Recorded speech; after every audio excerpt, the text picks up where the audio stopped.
We have two other areas. The next one is Self Reg in practice, and so we're looking at this in three ways. One is, what we want to do is really understand what practices, help effectively with people developing their own Self Reg and practicing Self Reg. So it's personal, but then it's also facilitating the Self Reg of others. So that could be, we're trying to understand what might be relevant for a parent who's trying to help their child, or a teacher who's trying to help kids, or it doesn't, it could be in a senior's home, so you're facilitating what can we develop and what's effective in those areas.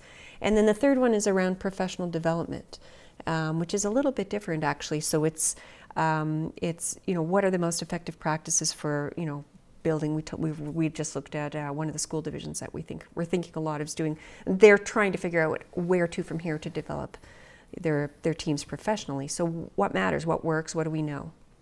So this is a complicated one, right? This is yours, right? Yes. Yeah, this is a complicated one. This will be a challenging one.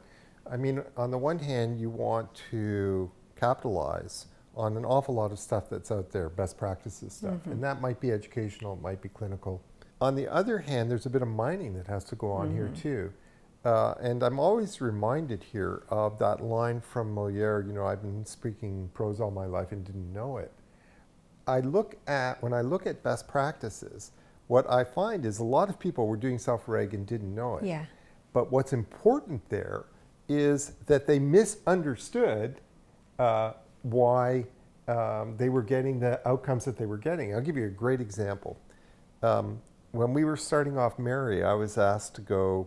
There used to be a place called Adventure Place, and Adventure Place was an IBI center, and they were getting great results. And I was always very, as you know, like I hate this kind of IBI versus whatever, and so I've always been interested. And I used to tell the staff, if you get news about someplace where IBI is doing well, I want to see it. So I went to Adventure Place. They had a great director, and a psychologist that was getting these results that I actually eventually hired, named Pam Baker. And so what Pam was doing was, oh my God, she was doing self-reg. She was doing IBI and she was getting the outcomes that she was getting because of the self-reg, not because of the, and so that's going to be part of your mining, right? That trying to figure out when and where you're getting benefits because of the self-reg elements, and then whether you would, in fact, by sharpening that focus, dramatically enhance the effectiveness of that practice by making it clear this is what's working, this is why it's working, and these other elements are, in fact, in a bit of tension with it. Absolutely.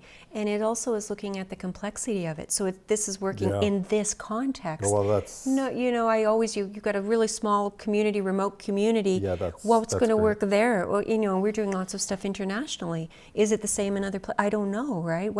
I think we'll also learn a lot along the way about what doesn't work, and that's not necessarily to be critical. It's just let's start building up our understanding, because that helps us figure out. I mean, I think this is a big one. But I think it's an important one. Yeah, I agree. It's a really important one. So I'm looking forward to it, to see where it all leads. Yeah, I'm glad this is yours. Seriously. I think that if anyone was built to take this one on, it's you. Well, and I've got a great arts team of RAs too, and I'm definitely passionate about it, because this is like how. No, I think you just think in those terms, and that's one of the secrets of TMC. Yeah, and it's so hopeful. It's such a hopeful term.